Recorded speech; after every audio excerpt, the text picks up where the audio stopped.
So now you know how to deal with authentication information, and you also know how to create post requests. So it is time for an assignment. I want you to take a look at these private APIs.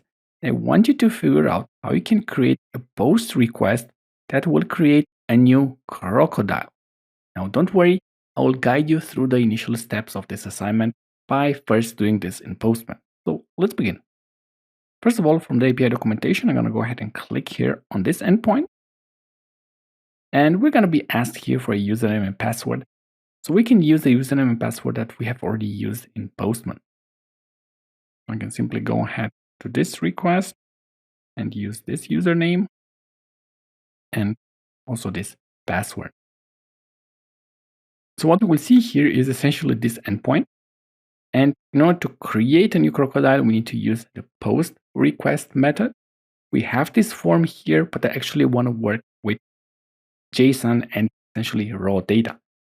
So let's copy this endpoint and go to Postman and see what is needed and what is not needed. From Postman, I'm going to go ahead and first of all, open a new tab, paste the address here, and select post. Let's go ahead and click on send. We're going to get 41 unauthorized, so we need a valid access token. So let's see where we can get this. This is with crocodiles, and this is the one that logs us in. This token that we see here has already expired probably, so we're going to click and create a new one. And I'm going to make sure that we're copying the right thing. So always copy the access token. Don't include any quotes or anything like that. All right, so from here, authorization, and I'm going to select here bearer token. If there's a value here already existing, I'm going to remove that and replace it with this one. So let's try once again. So what we're going to see here is now we're getting 400 bad requests, which means now we are authenticated, but we haven't sent like the expected information.